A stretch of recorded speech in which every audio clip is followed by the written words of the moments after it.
సోదరీ సోదరులారా, ఈరోజు మన పాఠం నిర్గమకాండం 12వ అధ్యాయం. జాగ్రత్తగా వినండి. పస్కా పండుగకు ఈ అధ్యాయంలో ప్రారంభం జరిగింది. చిట్ట చివరి తెగులు అనగా 10వ తెగులు ఈ అధ్యాయంలో పేర్కొనబడింది. ప్రతి కుటుంబంలో జ్యేష్ఠ కుమారుడు చావటం ఈజిప్టు దేశం మీదికి దేవుడు పంపిన శిక్ష. అప్పుడు గాని ఫరో ఇశ్రాయేలీయులను వెళ్లనివ్వలేదు. ఇశ్రాయేలీయులను దేవుడు దాస్యము నుండి విడుదల చేసిన సందర్భాన్ని పురస్కరించుకొని పస్కా పండుగ ప్రారంభమైంది. నాటి నుండి ఇశ్రాయేలు యెహోవాకు చెందిన జాతిగా రూపొందారు. నిర్గమకాండంలో 12వ అధ్యాయం పస్కా పండుగ అధ్యాయం. ఈ అధ్యాయం మీద 1 కొరింథీ 5వ అధ్యాయం 7వ వచనాన్ని రాసుకోవచ్చు. మీరు పులిపిండి లేనివారు గనుక కొత్త ముద్ద అగుటకై ఆ పాతదైన పులిపిండిని పారేయండి. అంతేకాక క్రీస్తు అనే మన పస్కా పశువు వధించబడ్డాడు గనుక పాతదైన పులిపిండితోనైనా దుర్మార్గత దుష్టత్వము అనే పులిపిండితోనైనా కాకుండా నిష్కాపట్యము సత్యము అనే పులవని రొట్టెతో పండుగ చేసుకుందాము. యెహోవా అన్నాడు, నెలల్లో ఈ నెల మీకు మొదటిది, ఇది మీ సంవత్సరానికి మొదటి నెల. విమోచన అన్నప్పుడు పస్కా పండుగ మనకు జ్ఞాపకం రావాలి. మన విమోచకుడు దేవుడే, రక్తము ద్వారానే విమోచన. ఈ రోజున మనం యేసు రక్తాన్ని, దేవుని శక్తిని స్మరించుకుంటున్నాము. జకర్యా గ్రంథం 4వ అధ్యాయం 6వ వచనం. శక్తి చేతనైనను బలము చేతనైనను కాక నా ఆత్మచేతనే ఇది జరుగుతుంది అని యెహోవా సెలవిచ్చాడు. ఇశ్రాయేలీయులు ఈజిప్టుకు వచ్చినప్పుడు అది ఒక కుటుంబం మాత్రమే. వెళ్లిపోయేటప్పటికి ఇశ్రాయేలు గొప్ప జాతి అయింది. ఏ జాతి అయినా అందరి కుటుంబాలను బట్టే గొప్పది అవుతుంది లేదా అల్పమైనదవుతుంది. యెహోవా అన్నాడు, ఈ నెల దశమి నాడు మీరు కుటుంబాల లెక్క చొప్పున ఒక్కొక్కరు గొర్రెపిల్లనైనా మేకపిల్లనైనా తీసుకురావాలి. రక్తము అవసరం. విమోచన కుటుంబాల వారీగా జరుగుతుంది. ప్రతి ఇంటికి ఒక గొర్రెపిల్ల అనగా ద్వారబంధానికి గొర్రెపిల్ల రక్తము పూసి ఉండాలి. ఇంటిలో ప్రతి వ్యక్తి గొర్రెపిల్లను తినాలి. పస్కా పండుగ వ్యక్తిగతమైనది. జాతీయ విమోచన అంటే ప్రతి వ్యక్తికి అందులో పాలు ఉంది. అపొస్తలుల కార్యములు 16వ అధ్యాయంలో చెరసాల అధిపతి కథ జ్ఞాపకం తెచ్చుకోండి. అతడు అతని ఇంటివారు రక్షించబడ్డారు. అపొస్తలుల కార్యములు 16వ అధ్యాయం 31వ వచనం. పౌలు శీలా చెప్పిన మాట, ప్రభువైన యేసునందు విశ్వాసముంచు, అప్పుడు నీవు నీ ఇంటివారు రక్షణ పొందుతారు. ఇదే పస్కా పండుగలోని రహస్యం. గొర్రెపిల్ల యొక్క రక్తము ప్రతి ఇంటి యొక్క ద్వారబంధానికి పూసి ఉండాలి. ఈజిప్టులోని ఇశ్రాయేలీయులకు ఇప్పుడు విమోచన కావాలి. వారు గొర్రెపిల్ల రక్తమందు తమకున్న విశ్వాసాన్ని ప్రకటించాలి. నిర్దోషమైన ఏడాది మగపిల్లను తీసుకోవాలి. ప్రతి కుటుంబానికి ఒక గొర్రెపిల్ల. దానిని వధించాలి. ఆ నెల 14వ దినము వరకు దానిని ఉంచుకోవాలి. ఆ రాత్రి వారు అగ్నిచేత కాల్చబడిన ఆ మాంసమును, పొంగని రొట్టెలను తినాలి. చేదు కూరలతో దానిని తినాలి. గొర్రెపిల్లను సాయంకాల వేళలో వధించాలి. ఆ రోజున ఎన్నో గొర్రెపిల్లలు వధించబడ్డాయి. ఇవన్నీ కలిసి దేవుని గొర్రెపిల్ల అయిన యేసుక్రీస్తును గురించే సాక్ష్యమిస్తాయి. ఆయన దేవుని గొర్రెపిల్ల, పస్కా గొర్రెపిల్ల. శ్రోతలు, ఈ పస్కా పండుగ యేసుక్రీస్తు శిలువ వేతను జ్ఞాపకం చేస్తున్నది. ఇశ్రాయేలీయులు గొర్రెపిల్ల రక్తము కొంచెము తీసుకోవాలి. దాన్ని నాలుకకు రాచుకోవాలి. మిగతా రక్తాన్ని ఇండ్ల ద్వారబంధపు 2 నిలువు కమ్ముల మీద, పై కమ్మి మీద చల్లాలి. ఈ రక్తాన్ని చూచినప్పుడు మరణదూత ఆ ఇంటిని దాటిపోతాడు. ప్రియశ్రోతలు, సంఘము ఎత్తబడ్డప్పుడు విశ్వాసులందరూ వెళ్లిపోతారు గదా. మరి చిన్న పిల్లల సంగతేమిటి? తల్లిదండ్రులు వెళ్లిపోయినప్పుడు పిల్లలు కూడా వారితో ఎత్తబడతారు. కుటుంబమంతా పస్కా భోజనంలో పాల్గొంటారు. యేసు రక్తము కుటుంబమంతటికీ కాపుదల. కుటుంబ సహవాసం ఎంతో అవసరం. పస్కా పండుగకు కుటుంబమంతా కలిసి ఉండాలి. అలాగే సంఘాలలో కూడా ఏ కుటుంబానికి ఆ కుటుంబం పూర్తిగా కలిసి రావాలి.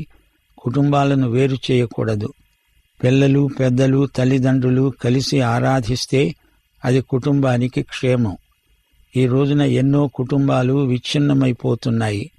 కలిసి ప్రార్థించే కుటుంబాలు కలకాలం నిలుస్తాయి. కుటుంబమంతా గొర్రెపిల్ల మాంసాన్ని కాల్చి తినాలి. అది అగ్నిలో కాల్చబడాలి. అగ్ని తీర్పును సూచిస్తుంది. అది పాపంపై దేవుని తీర్పు. పులియని రొట్టెలు తినాలి.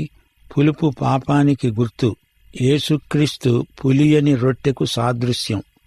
వారు దీనిని చేదు కూరలతో కలిపి తినాలి.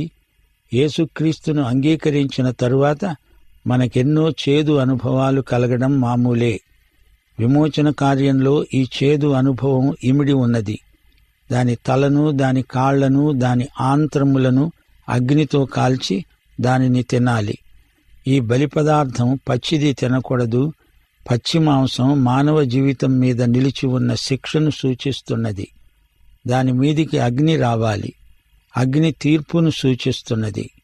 ఒక వ్యక్తి యేసుక్రీస్తు వద్దకు వచ్చినప్పుడు పాపిగా వస్తాడు. నీళ్లు వాడకూడదు. ఆ బలిని నీళ్లతో తడపకూడదు. అలాగే రక్షింపబడని వ్యక్తికి నీళ్ల బాప్తిస్మం వల్ల లాభం లేదు. గమనించాలి, బాప్తిస్మం ద్వారా రక్షణ రాదు. యేసుక్రీస్తు ద్వారానే రక్షణ కలుగుతుంది. క్రీస్తే వధించబడిన దేవుని గొర్రెపిల్ల. బలిపశువును పూర్తిగా కాల్చాలి. అగ్ని అనగా తీర్పు. పస్కాను ఎలా భుజించాలి? నీ నడుము కట్టుకొని, నీ చెప్పులు తొడుగుకొని, మీ కర్రలు చేతపట్టుకొని త్వరపడుతూ దానిని తినాలి. ప్రియ శ్రోతలు, మనం క్రీస్తు దగ్గరికి వచ్చినప్పుడు నడుము కట్టుకోవాలి. లోకం నుంచి వెళ్ళిపోవాలి. లోకంతో తెగదింపులు చేసుకోవాలి. రక్షణ పొందిన తరువాత ఈజిప్టు నుండి బయటికి నడవాలి. నడుము కట్టుకొని ప్రయాణానికి సిద్ధమై ఉండాలి. కూర్చోకూడదు. నిలువబడే తినాలి. గమనించాలి, దేశవాళీ దేవతలు జ్యేష్ఠ కుమారుణ్ణి కోరతారు. అయితే దేవుడు జ్యేష్ఠ కుమారులను హతం చేసినప్పుడు ఆ దేవతలు ఏమీ చేయలేకపోయాయి. యెహోవా శక్తి ఈ విధంగా ప్రత్యక్షమవుతుంది. దేవుడన్నాడు, మీరున్న ఇండ్ల మీద ఆ రక్తము మీకు గుర్తుగా ఉంటుంది. నేను ఆ రక్తాన్ని చూచి మిమ్ములను నశింపచేయక దాటిపోతాను. ఇశ్రాయేలీయులు అబ్రహాము సంతానము నిజమే, కాని ఆ కారణం చేత వారు రక్షించబడరు. దేవుని ఆజ్ఞ మేరకు వారు పస్కాను ఆచరించాలి. రక్తాన్ని చూచినప్పుడు దేవుడు తొలగిపోతాడు. రక్తం కనబడితే చాలు, దాటిపోతాడు. వారు సున్నతి పొందిన వారైనా, అన్ని అర్హతలు ఉన్నా పస్కా రక్తము లేకపోతే మరణదూత ఆ ఇంటిని దాటిపోడు. రక్తము లేకపోతే జ్యేష్ఠ కుమారుడు చచ్చినట్లే. పస్కా పండుగ తరతరాలకు నిత్యమైన కట్టడ. 7 రోజులు పొలవని రొట్టెలు తినాలి. మొదటి రోజు మీ ఇండ్లలో నుండి పొంగినది పారవేయాలి. మొదటి దినమున 7వ దినమున కూడా మీరు పరిశుద్ధ సంఘముగా కూడి రావాలి. మొదటి నెల 14వ రోజు సాయంకాలము మొదలుకొని అదే నెల 21వ దినము సాయంకాలము వరకు మీరు పులవని రొట్టెలను తినాలి. యేసుక్రీస్తు యొక్క రక్త ప్రోక్షణ మాత్రమే నిన్ను నన్ను రక్షించగలదు. రక్తము చిందించనిదే పాప క్షమాపణ కలగదు. ప్రియ శ్రోతలు, గమనించండి, క్రీస్తు వచ్చే వరకు గొర్రె పిల్లలను బలి ఇచ్చారు. లోక పాపమును మోసుకొని పోయే దేవుని గొర్రెపిల్ల యేసుక్రీస్తే. మరచిపోవద్దు, పస్కా పండుగ కుటుంబ సహవాసాన్ని చూపుతుంది. నిర్గమకాండము 12వ అధ్యాయం 21వ వచనం నుండి పస్కా పండుగను గూర్చిన మరికొన్ని వివరాలు. ద్వారబంధము మీద రక్తాన్ని ఎలా ప్రోక్షిస్తారు? హిస్సోపు మొక్క కొండసీమలో విస్తారంగా పెరుగుతుంది. దానితో కుంచెను చేస్తారు. హిస్సోపు అనేది మన విశ్వాసానికి సాదృశ్య వస్తువు. హిస్సోపు కుంచెతో రక్తాన్ని ప్రోక్షిస్తారు.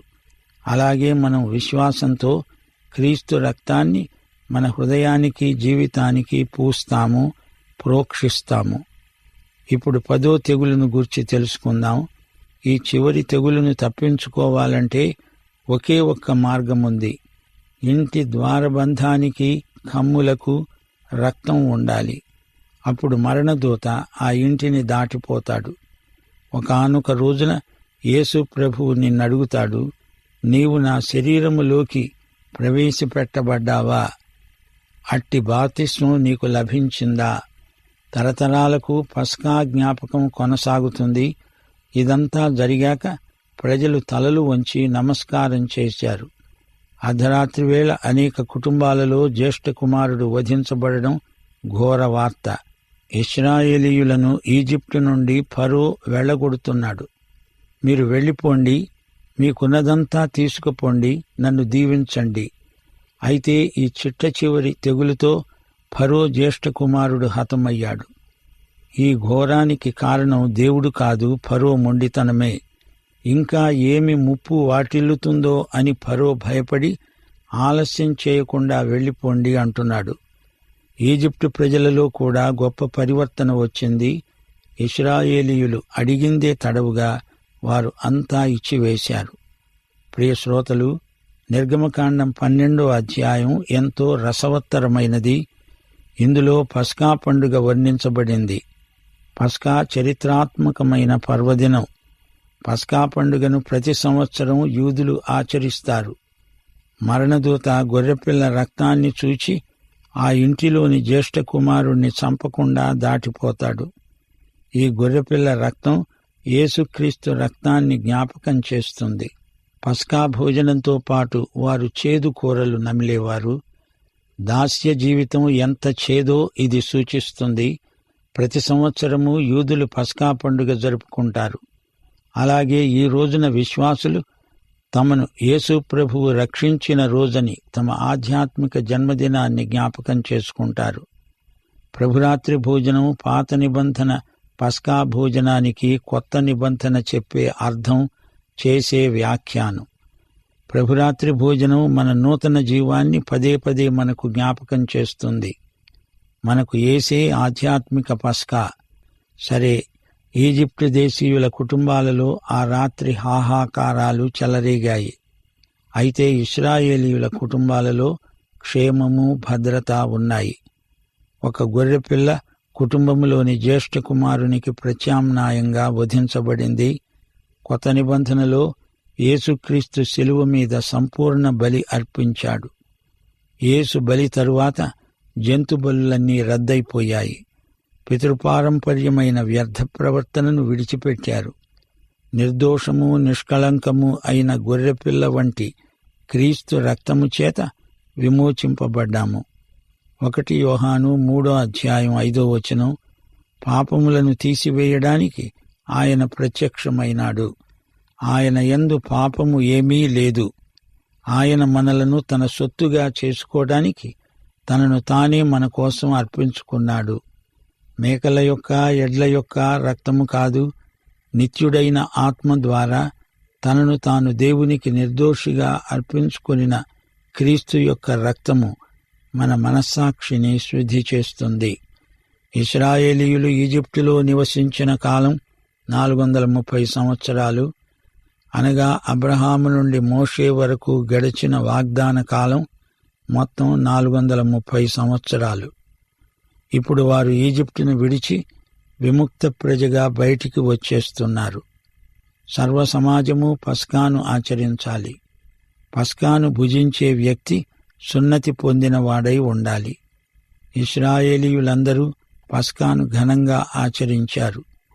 యెహోవా ఇశ్రాయేలీయులను వారి వారి సమూహము చొప్పున ఆనాడే ఈజిప్టు దేశములో నుండి వెలుపలికి రప్పించాడు. మా శ్రోతలు గమనించాలి, మోషే నుండి యేసుక్రీస్తు వరకు ధర్మశాస్త్ర యుగం ప్రవర్తిల్లింది. క్రీస్తు నుండి కృపాయుగం మొదలైంది. ఇశ్రాయేలీయులు 3 నెలలు ప్రయాణం చేసి సీనాయి ప్రాంతానికి చేరారు. రామసేసు నుండి సుక్కోతు వరకు వచ్చారు. వారితో పాటు అన్యజనులు కూడా ఎందరో వచ్చారు. వీరు మిశ్రిత జనాంగం, కలగా పొలగం గుంపు. అబ్రహాము నుండి మోషే వరకు వాగ్దాన యుగం 430 సంవత్సరాలు. గలతీ 3వ అధ్యాయం 17వ వచనం, 430 సంవత్సరములైన తరువాత ధర్మశాస్త్రం వచ్చింది. ధర్మశాస్త్రానికి ముందు వాగ్దాన కాలం, వాగ్దాన యుగం. అనగా అబ్రహాముకు 75 ఏండ్ల వయస్సున్నప్పుడు మొదలుకొని వారు ఈజిప్టును వదిలేటంత వరకు 430 సంవత్సరాలు పట్టింది. ఈ కాలమంతా వారు మెసొపొటేమియా, సిరియా, కనాను, ఫిలిష్తీయా, ఈజిప్టు మొదలైన ప్రదేశాలలో ఉన్నారు. అయితే వీరు ఈజిప్టులో ఉన్నది నిజంగా 215 సంవత్సరాలు మాత్రమే.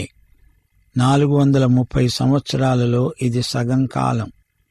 ఆదికాండం 15వ అధ్యాయం 13వ వచనం. దేవుడన్నాడు, నీ సంతతి వారు తమది కాని విదేశమందు నివసించి ఆ దేశపు వారికి దాసులై ఉంటారు. అనగా అబ్రహాము సంతతి 4 శతాబ్దాలు ప్రవాసంలో ఉంటారు. వీరిని దాస్యంలో ఉంచినందుకు ఈజిప్టును దేవుడు శిక్షిస్తాడు. వీరు ఈజిప్టు నుండి 4 తరాల తర్వాత వస్తారు. ఈ ప్రవచనం ఇశ్రాయేలీయులు కనానులో ప్రవేశించినప్పుడు నెరవేరింది. అయితే అపొస్తలుల కార్యములు 7వ అధ్యాయం 6వ వచనంలో స్తెఫను తన ప్రసంగంలో ఏమన్నాడు? మోషే, యెహోషువాలు 400 సంవత్సరాలు ప్రజలను నడిపించారు. అనగా ఇస్సాకు పాలు విడిచిన సంవత్సరం, ఇశ్రాయేలును బహిష్కరించిన సంవత్సరం నుండి లెక్కిస్తే 400 సంవత్సరాలవుతుంది. ఇస్సాకు 5 సంవత్సరాల వయస్సప్పుడు, అతడు పుట్టకముందు 25 సంవత్సరాలు లెక్కిస్తే 30 సంవత్సరాలు. శ్రోతలు గమనించండి, అబ్రాహాముకు 75 సంవత్సరాల వయస్సు, ఇస్సాకు పుట్టేటప్పటికి 100 ఏండ్ల వయస్సు. ఇస్సాకు పాలు విడిచినప్పటి నుండి లెక్కిస్తే మొత్తం 400 సంవత్సరాలు. అబ్రహాము ప్రవాసిగా జీవించాడు. ఇశ్రాయేలీయులు ఈజిప్టును విడిచి వెళ్లేటప్పటికీ సరిగా 430 సంవత్సరాలవుతుంది. అబ్రహాము అప్పటికి 430 సంవత్సరాల క్రిందటనే అబీబు నెల 15వ తేదీ బయలుదేరాడు. మరో విషయం శ్రోతలు గుర్తించాలి. పస్కా పండుగకు ఈ అధ్యాయంలో అంకురార్పణ జరిగింది. అర్ధరాత్రి వేళ జ్యేష్ఠపుత్రులను మరణదూత సంహరించేటప్పుడు ఇశ్రాయేలీయులు ఈజిప్టు నుండి వెళ్లగొట్టబడ్డారు. సరిగా అబీబు నెల 15వ తేదీన ఉదయమే ఈ సంఘటన జరిగింది. పస్కా భోజనము ఎలా ఆచరించాలో వివరంగా దేవుడు మోషేకు తెలియపరిచాడు. పొంగని రొట్టెలు తినాలి, పులిసిన పిండి ఏమాత్రమూ ఉండకూడదు, గొర్రెపిల్ల రక్తమే పస్కా పండుగలోని కేంద్ర సత్యం. ఇది విమోచన చరిత్ర సారాంశం. దాస్యం గతించింది, స్వతంత్రం వచ్చింది. పాపం చేస్తే పాపానికి దాసులమవుతాం. గాని యేసు రక్తము మనలను పాపశక్తి నుండి విడుదల చేస్తుంది. ఈజిప్టులోని ఇశ్రాయేలీయుల గాథ వారికి ఒక పీడకల అనిపించింది. ఫరో సైతానుకు సంకేతంగా వారి జ్ఞాపకాలలో నిలిచిపోయాడు. దేవుని శిక్షకు ఫరో గురి అయ్యాడు. అలాగే ఈ రోజున మనము కూడా రక్షించబడ్డామంటే అది విమోచనాత్మకమైన గొప్ప అనుభవం. మన సంకటములన్నీ తీరిపోయాయి. సంహారదూత దాటిపోయాడు. పులిసిన పిండి పాపానికి సంకేతం. పిండి పిసికే తొట్లు వారి వద్ద ఉన్నాయి. రొట్టె అనేది నిత్యావసర వస్తువు. అందుచేత పిండి పిసికే తొట్లను వారు మోసుకపోతారు. ఈజిప్టు దేశాన్ని వదిలిపెట్టినప్పుడు బయలుదేరిన వారి సంఖ్య ఇంచుమించు 20 లక్షలు. వారిలో కొందరు అన్యజనులు. వీరెవరు? వీరు ఈజిప్టు దేశీయులే. అయినా ఇశ్రాయేలీయుల జీవిత విధానానికి ఆకర్షించబడిన ప్రజలు. దేవుడు చేసిన అద్భుతాలను చూచి వచ్చిన వారే వీరందరూ. మేము కూడా మీతో వస్తాము అని చెప్పి బయలుదేరారు.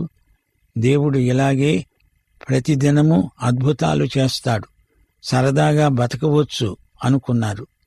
యోహాను సువార్త 2వ అధ్యాయం 23వ వచనంలో చెప్పబడినట్లు ఆ పండగలో అనేకులు ఆయన చేసిన సూచక క్రియలను చూచి ఆయన నామమందు విశ్వాసముంచారు.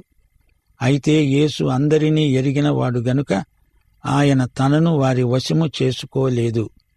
ఆయన మనుష్యుని ఆంతర్యమును ఎరిగినవాడు. ఇశ్రాయేలు ప్రజలతో కలిసి వచ్చిన అన్య ప్రజల వల్ల ఎన్నో సమస్యలు వచ్చాయి. అనేక సందర్భాలలో సణిగారు. కొందరు తిరిగి వెళ్లిపోయారు. నాయకులకు సమస్యలు తెచ్చిపెట్టారు. వారిని విసిగించారు. అలాగే ఈ రోజున కూడా క్రైస్తవులలో మిశ్రమ జనాంగం ఎక్కువవుతున్నది. వీరి విశ్వాసంలో నిరీక్షణ లేదు.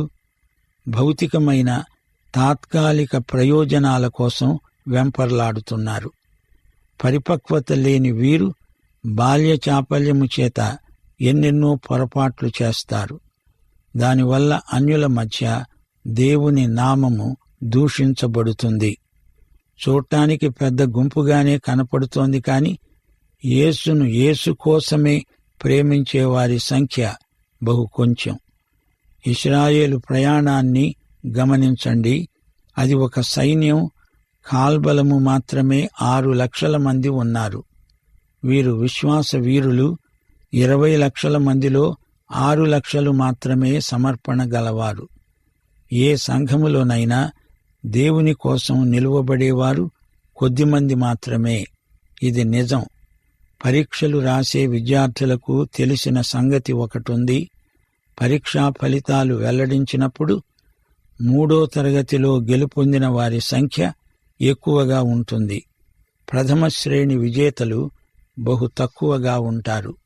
మధ్యతరగతి వారు కూడా ఎక్కువే. వీరు అటు అందకుండా ఇటు పొందకుండా మధ్యస్థంగా ఉంటారు. 100కి 100 ఫలం చూపగలిగిన వారే వీరులు, విజేతలు. యేసు సైన్యంలో పరిపక్వత గలవారే నాయకులై పరిశుద్ధతలో మార్గదర్శకులై ఉండాలి.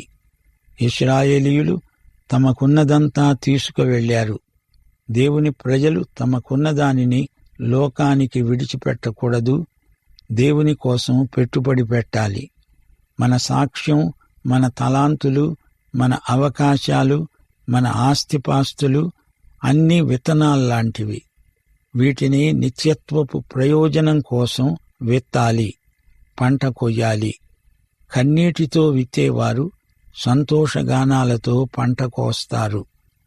పిండి పులిసిపోవడానికి కొంత సమయం పడుతుంది. అది పులవకముందే దానిని వాడాలి. తలాంతులు, డబ్బు దాచిపెడితే అది పులిసిన పిండి అవుతుంది. అది పులవకముందే ప్రభు ఆజ్ఞ మేరకు వాడాలి. ఇశ్రాయేలీయులు దేవుడు నిర్ణయించిన ఆహారమే తిన్నారు గాని వేరొక ఆహారాన్ని సిద్ధపరచుకోలేదు.